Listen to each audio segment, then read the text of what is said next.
Sinasabi po ng mga kritiko po ng Senado ni Senate President Chis Escudero na may delaying tactic, pinapa-delay daw ni Senate President itong impeachment trial laban kay Vice President Sara Duterte. Kayo ho ba'y sumasangayon po doon? Alam nyo, opinion lang yan ng dalawang maldita si Risa Hontiveros at si Leila de Lima Ba't tayo makikinig sa mga... unang-una si Risa Hontiveros sa graduation na yan, no?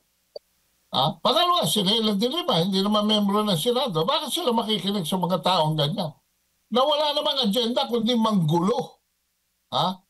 Anong katahimikan? Anong kaayusan? Anong reforma ang magagawa ng impeachment trial laban sa Vice Presidente? Ganun wala namang executive powers ang Vice Presidente.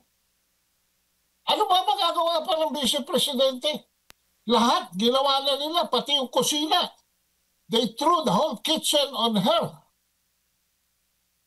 But saan papunta lahat yan? Wala. Sa wala-wala lang yan. So bakit tayo makikinig sa mga malditang posturing ng mga taong discarded na sa Senado and wala naman sa Senado?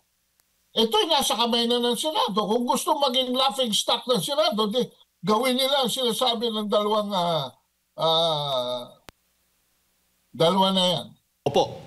At bukod dyan, Kaado, may nagsasabi din, may mga pahayag din, no? Ilang sa mga kritiko sa pagsasabing natatakot daw itong si Senate President Chis Escudero ay VP Sara o pinoprotektahan ba ni Senate President Chis Escudero si VP Sara Duterte? Kaya ganito inaantala daw itong impeachment trial?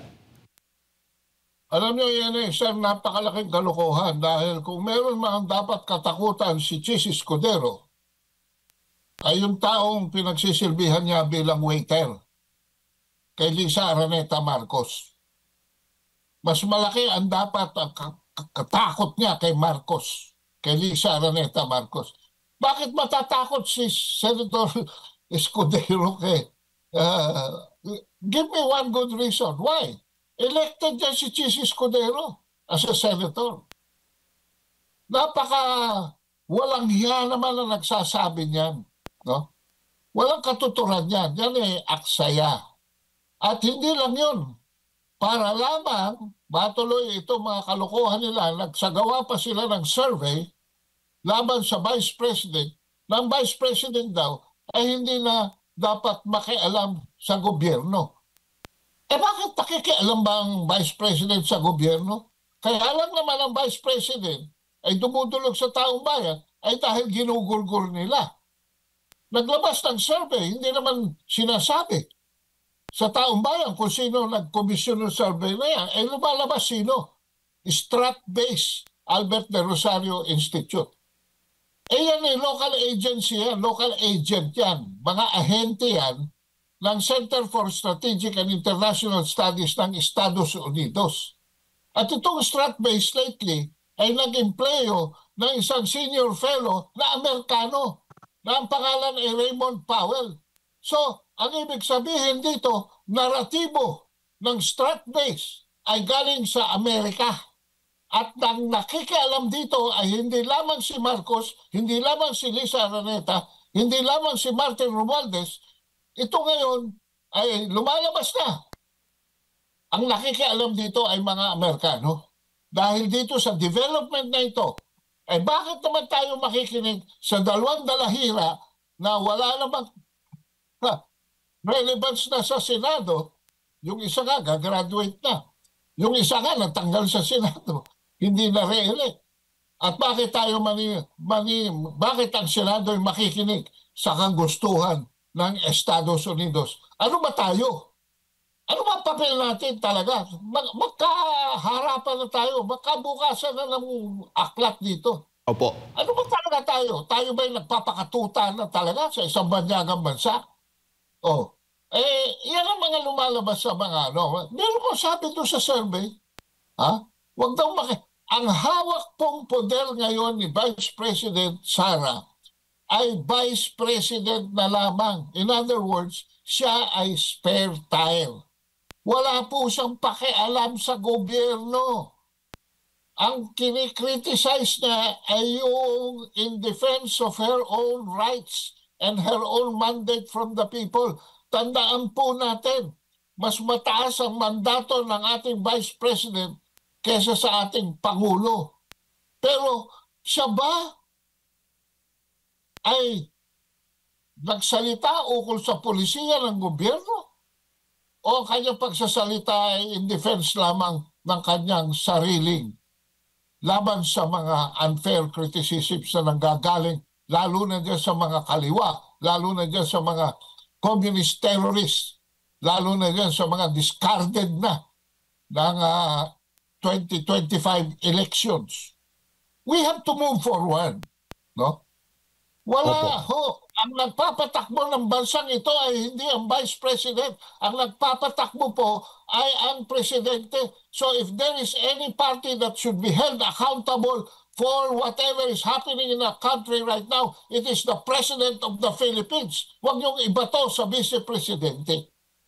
Opo. Bago ko lang ipasa kay partner Admar Kaado, alam natin na dahil nga sa pagkaantala nitong sabi nila pagkaantala sa impeachment trial kaya napupuna si Senate President Chis Escudero.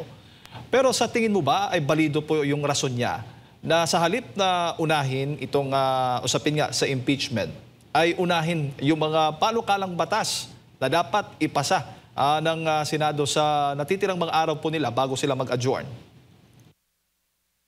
I agree with Chis Escudero here because hindi the Senate is a legislative body, it's an upper chamber.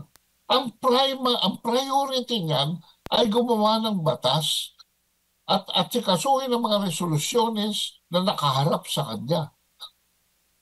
The Senate was not primarily tasked by our Constitution to be a trial for anything, to be a tribunal for anything. It is only an additional function of the Senate. Eh lalo na kung wala namang katuturan at alam naman natin, o kayo mga kababayan, nabasa niyo na ba yung mga charges kay Inday Sara? Eh wala namang katuturan eh. Hindi sumite yan, hindi yan nasubmit for sufficiency in form and substance sa Committee on Justice ng lower house. Yan in-slam dunk lamang based on an exceptional provision na agad-agad ay pwede nang idulog yan sa Senado. So, bakit sila nagmamadali over something na wala namang pupuntahan? So, tama din. I support the Senate President on his task to finish the agenda for legislation rather than to, sabi ko nga pagkabasa ng impeachment charges, somebody should already move. Mr. Chairman, I move for the dismissal of this impeachment case that has been referred to us by the lower house. Pag may nag-object, magdidebate. Pagkatapos ng debate, division of the house. By a simple majority, pwedeng isang tabi kagad yan. 11 to the 30th, 19 days na lang yan, aaksayahin pa ng Senado, gagawin pa ng Senado ang kanyang as a forum for politicking. I think the Senate President is responsible enough to sense the true priority of the Senate and what is under the moral ascendancy of the Senate kung ano ang dapat unahin. Hindi siya basta susunod.